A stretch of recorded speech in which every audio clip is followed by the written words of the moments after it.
Hi, it's Patty Hodge, and this is at Dr. Nurses Rock.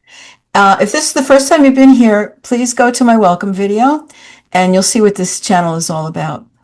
Today, I have a very special guest, my friend Anne OSullivan, who I have known for over 50 years. We're aging, both of us, but we went to the same high school. And Anne has had a wonderful experience of being an owner of therapy dogs, a therapy dog, yes. And So far. I thought, because our channel is all about mental health, what makes us healthy in mind, body, and spirit, and ways of caring for ourselves, that animals are a wonderful way to bring joy into our lives. And they help us heal in so many ways. So, Anne, I'd like you to say hello to my community and give us a little bit of information about who you are and how this all started for you. Okay, welcome everybody. I love and really enjoy talking about dogs just because I'm a dog lover. But my background is I was a special ed teacher for many, many years. And that is really how I originally got into bringing a dog into a program. And so at the time, I had two golden retrievers. One was Zero and the other one was Uno. More later about their names. And Zero was a great, easy, nice puppy, wonderful disposition, and Una was too. Una was a year younger, born a year apart. So what we did, my husband and I decided that it was important that we train them because we had had a lot of experience owning dogs that were not trained, poorly trained, let's say. So we had committed to doing a full year of obedience, beginning like in puppy kindergarten, and then beginner, intermediate, and advanced obedience up until they were about a year old. So we did that with Zero. At the time, at the end of the advanced obedience class, the trainers had said, if anybody's interested in their dog being a therapy dog, you can take the test at the end of this class. So, we hadn't really given any thought to that because I was working full time. My husband was working and traveling. So, we really didn't know what that would entail or if we had the time to do that. But we thought, we'll take the test and, we'll see what happens. So Zero took the test the first year. He was older. You have to be a year old. And he passed the test. And I can tell you more about the test at some other point. But then Uno came along and it was his turn the following year. I wasn't so sure Uno was going to pass the test because he was a little bit, he was the kind of puppy that was like all up in everybody's business and like other dogs. And, he also was a food gobbler and they're not supposed to do that. And so all of the things I worried about, oh no, he did pass the test. And again, I wasn't sure he'd even be a good therapy dog. I didn't know. So we started off very small. We were bringing both of the dogs to assisted living where both of my parents were living at the time. And it was great. You can imagine if you're a senior citizen and you're in assisted living, how great that is to see a dog and how many of them said, which made me sad, I've always had a dog until I came here. Yeah. So that made me really sad, but happy that they were so welcomed there. So we did that for a while. And then I'm only going to bring this up because this is really how I ended up bringing him to my school. It was a private special ed school. The ages were 3 to 21. And I had historically had all of the older, we'll call them kids for lack of a better word, but they were adults. And sometimes I had middle school age, but for the most part, I had 17 to 21-year-olds. And they were some very difficult, very involved behaviors. It wasn't just, they also had learning disabilities, but the behaviors were always an issue. Some of them were aggressive, many had been in trouble with the law, different things like that. So anyway, was probably maybe even into my 12th or 15th year there. I was there a while. And I got this new student in my class, who I talk about all the time when I tell this story. He was 19, and it wasn't unusual for us to have students basically dropped in our school at a moment's notice. It Mm. was not some, it wasn't always in September. It was almost never in September. It was sometimes it was the day before Christmas vacation, or usually when there was some kind of a crisis in that student's life and they were thrown out of another school or something like that. And this is what we did. We were very used to this. So I got this young man um, at some crazy time. I don't even remember. It might have been like, February or something. And he was extremely difficult. And he was difficult enough that which I had never seen before. He came with his own behaviorist who had to come to the school. She wasn't on staff at my school, but she was, his personal behaviorist. Yeah. And so this was a whole new thing for us because we didn't do a lot of that at the time. And so they said he has a behaviorist, and we had to meet with her. And she gave us a checklist. And so there was a checklist of behaviors. And I'm sure, Pat, you're well acquainted with this sort of thing anyway. Sure. So it was a checklist of behaviors, and it was, I want to say, like half-hour increments. And at least 10 or more, categories of bad behavior that they were monitoring. So we had to do that. And it was like cursing was a big thing, non-compliance. I wish I could think of them now, but think of 10 bad things that you do during the day. And we had it. So my staff and I, but mostly my staff was doing that. We were, monitoring these behaviors. And I loved the kid. He was a really nice kid, but he just couldn't keep it together, like No. all day long. So he did seem to like our class and our school and everything. So anyway, this one day, and I didn't have him very long. It could have been 3 months or so, 3 or 4 months. And my husband happened to be passing by my school that day, and he had both of our dogs with him. And he stopped in to give me something or whatever. And my whole class was right there at the door when he came in. And this boy just zeroed in on Uno and vice versa. Now I happen to know that boy owned a dog at home. He had a black lab at home, so he grew up with a dog. But for whatever reason, he sat down on the floor and the dog went over to him and he was hugging him, and Uno kissed him. He Oh. licked him. And anyway, after that, he became almost obsessed about Uno. So my husband leaves. And he said, "Oh, could your husband come back with Uno? Is he gonna? Could he bring him back? Could he bring him back?" And I was like, "Well, I don't know. He was just passing by." And he was like, and this went on for days and days. He was just obsessing about him. So I went to the office, and he was already a certified therapy dog, and I knew he could do this. So I went to the office and I said, "My dog is a certified therapy dog, and I could bring him, and this kid is asking, and he's so motivated by this dog. Would I be able to just bring them?" And my principal said, yeah, that's fine. They were all about whatever made the kids happier. So I said, I can bring him, but I can't bring him in the morning and then drive him home 2 hours later and then come back. He would have to stay all day. And she was like, yeah, I don't care. She was fine with that. And I should backpedal that when your dog is a therapy dog, they really only recommend that you do a therapy visit, let's say, for an hour and a half, maybe to two. It's very taxing on them, believe it or not, and they're tired and they're mentally working when they're doing it. So anyway, I just said, well, he has to stay all day because I don't live close enough to come back and forth and so on. Well, that set off the whole thing, and we did it one day a week. And here's the amazing part of the story. We were monitoring, we continued to monitor this boy's behavior. His behavior chart was pretty much filled all the time with a couple of, bad checks, if you will.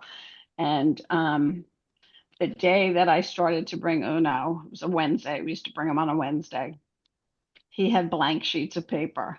There were no, this is why I thought they should do studies about Yeah. dogs. Absolutely no bad behavior, like blank sheets of paper, no I'm cursing, tearing no up here nothing. listening to this. It's an amazing story. It actually shocked me Mm. that it was that dramatic. And then the next day, Una wasn't in school. The behaviors, came right Oh, back. yeah. So it was almost as though like it, and his mother was so overwhelmed by this. She was like, "Well, can I get a dog like him?" And it's like, "You have a dog." Yeah. I mean, I didn't know what the magic was of Uno, but whatever it was, it made a huge difference in this child's life. So I still really could only bring him one day a week, but we would kind of build Uno into his behavior plan. Perfect. So you want to keep it together for another couple of days so that maybe next Wednesday when he comes, you can spend more time with him or something like that. So this went on for a couple of years. I mean, we did this for a few years. But in addition to that boy, I used to take him around to all the classrooms, and sometimes I brought my class with me at the same time. He would go into like the younger kids' classes or the other kids, much more involved. Some of them were autistic, a lot of them were nonverbal, and some of the kids were afraid. A few of them were afraid of dogs. After 6 months, all of the kids that were afraid of dogs were on top of him when he came in, with their arms around him and so forth. Yeah. So I saw a whole different side of Uno there. Now, I did know I have grandkids, and my grandkids were very small when we had them, and there was always a very strong connection with him and my first granddaughter, and then him and my subsequent grandkids, but particularly the girls. So I did know that he loved kids. So when he used to go to this school, he was in his glory. There were maybe 100 students, and we'd walk around the whole building. We would take him out for a walk at lunch and give him food or whatever.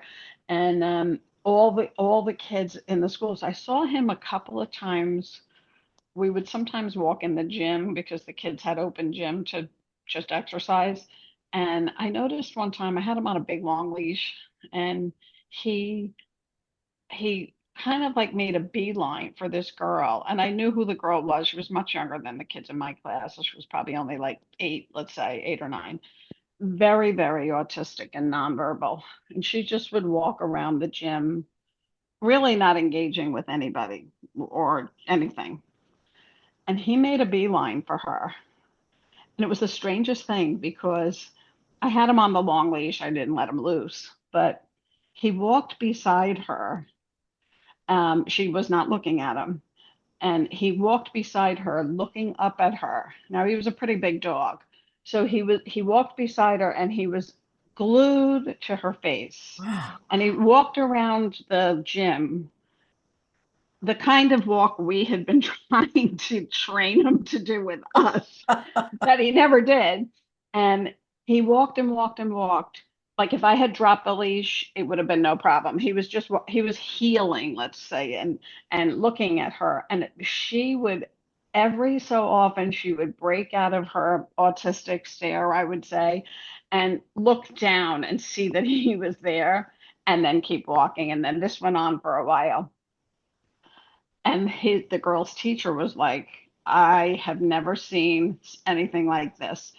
And I said, me either, because he's not, he really wasn't the most obedient dog because when he was in a big group, he was very interested in all the stuff that was going on. So anyway, so I did the thing at my school for a number of years. I don't remember now if it was 4 years or so, and coming once a week, seeing all the kids in the school. And he loved it. He loved it so much that when I would say to him, we're going to go to school in my house, he would fly around the house like a You lunatic. got the He zoomies. would, he got the zoomies. He would grab his leash, and it was a certain leash I had to use for the program.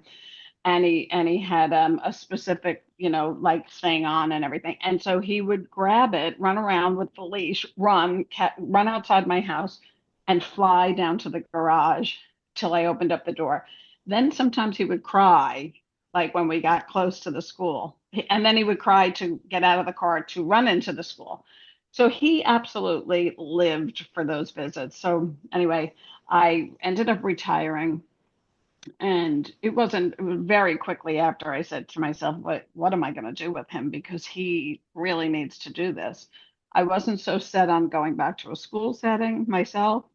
Um, and that's when I came across, we have a MSK Sloan Kettering Cancer Hospital right here it's in my town. It's like a satellite to the New York City ones. And even though I lived in the town, the hospital had only been open about 2 years. And so not too many people in town knew too much about it. It was very tucked back in a kind of a remote place. Mhm.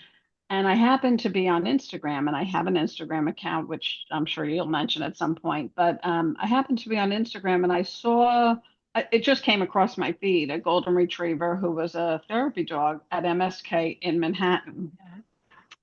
And it happened to be a man. I didn't even know it was a man, but it was somebody who was posting his dog's, adventures at MSK. So I messaged the man and I said, "Oh, I see you have a therapy dog. I have one too, but you know, I was wondering, if the place over here by me has it. They have a program?" And he said, "Yeah, they do." So he gave me the name of somebody, and I called them up, and it was a little difficult getting into that place. They're very regimented about how they do it, and Mhm. it took some time. They said I had to go there and have an interview and bring him then the next time. The lady who's in charge, she kind of walked us around and observed how he was obedient or not, or those kinds of things. And that was it. I mean, once he got there, boy, he took right off and really amazing things happened there.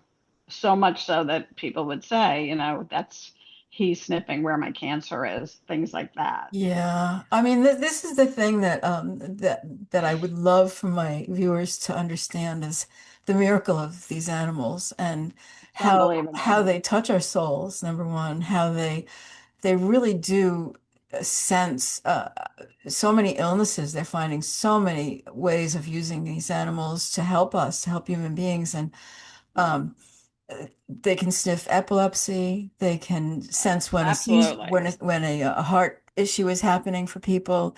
They can open refrigerator doors and give It's medication, amazing. call for help, and it's just it's so heartwarming to know that these animals exist and that people benefit so much by having them in their Yes. lives. And you had like the openness of your soul and your spirit to say, "Wow, I really want to do this thing with the animals." And I was a little nervous about the cancer part because I yeah, kept in my head, I was thinking it's a cancer hospital and I'm deathly afraid of cancer or anybody I know getting cancer. So I was like, is this going to be like a horrible, depressing thing? And it is just completely the opposite. isn't that something? Like the people are so upbeat, the staff is amazing. And so getting back to this, the staff needed the dog visits every bit as much as the I can patients. imagine. Yeah, And you have some photos you could share because the staff would spill out of the offices when we would be going by. And then yeah. I kind of started small there. I was just going into the chemo bays with people, and those are very private rooms. Looks like a dentist office, let's say. They have a chair similar to a dentist chair. They have their own televisions, but it's private for them.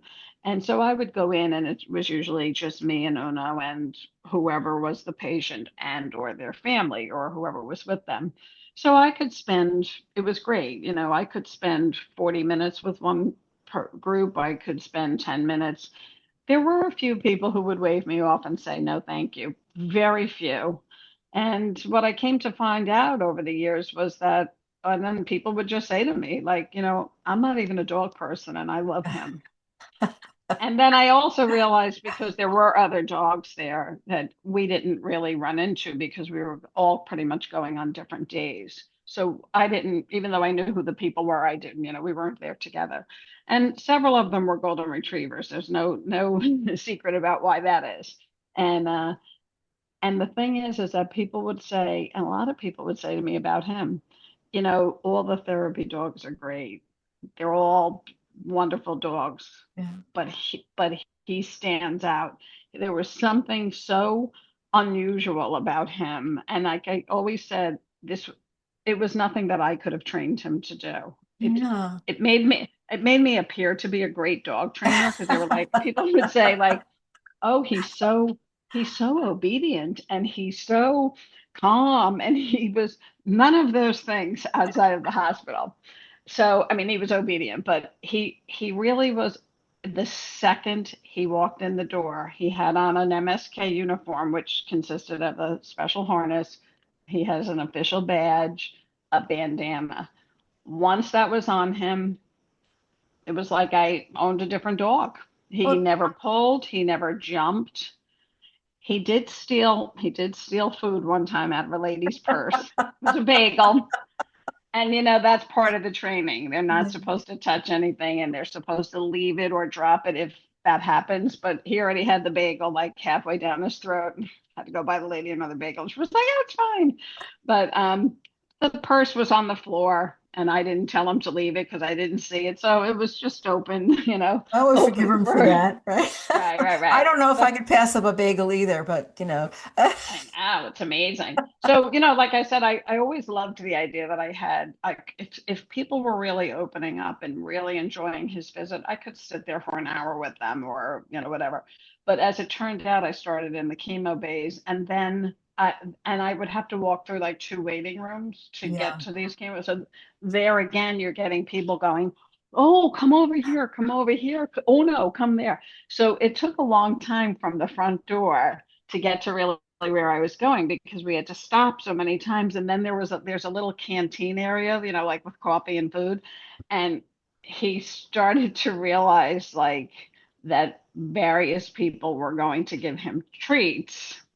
So then he was like, dead stopped when the cafeteria was in his sight and he wanted to go see that lady.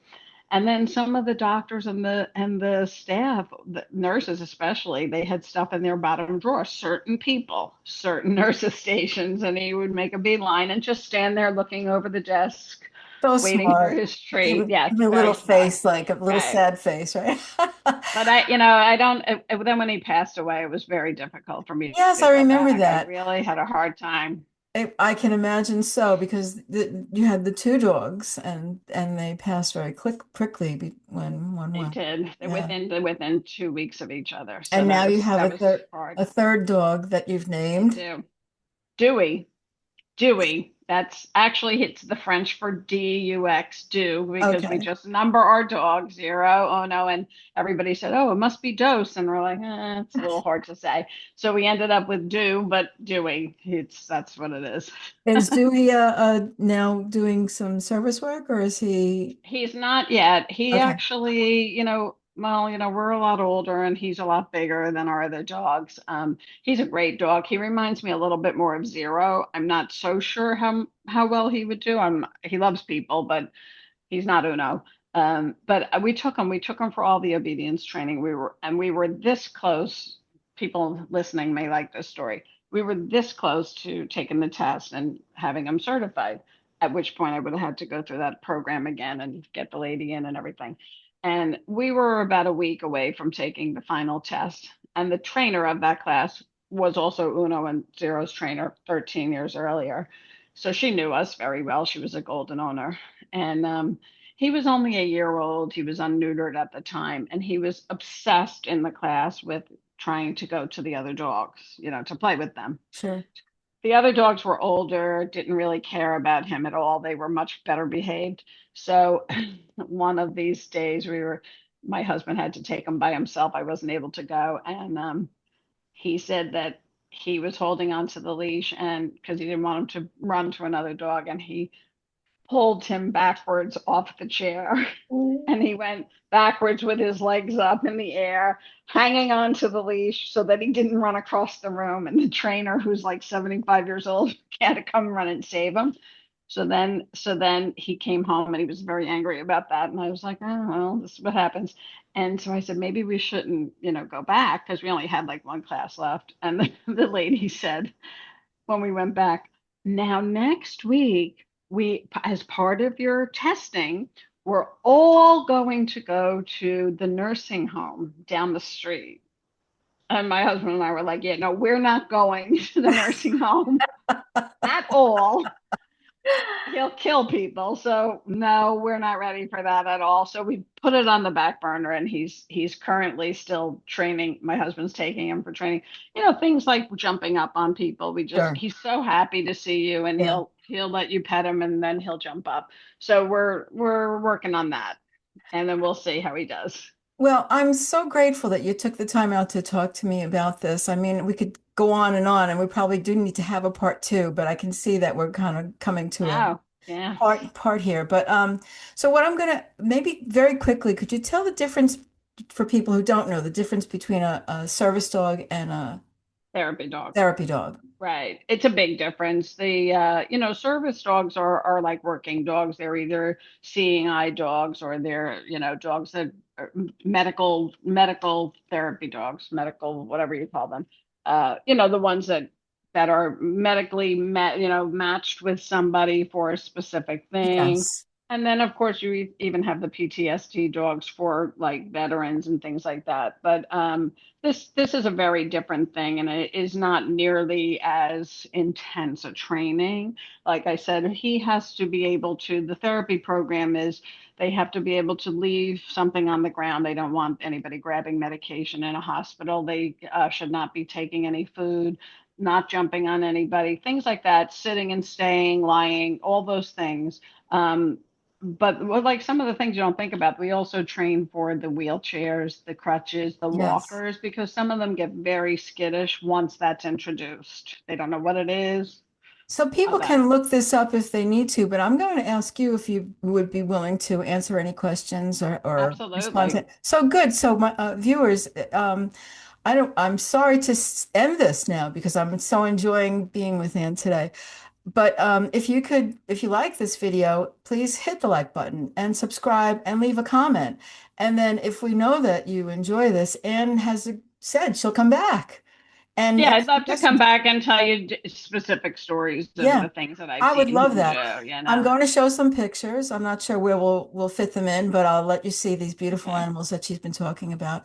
And hopefully I will see you again. I think this was a great time for me, and I so enjoy Thank seeing you. you. Thank you for inviting me. I really appreciate it. Thank you for being here. I love talking about my dogs, Uh, as you can tell. I love hearing about them. They're so So funny. until next time, I'm going to sign off now, and Okay, me I too. wish you well. Thank Thank you, you, Pat. Anne. Bye. Bye.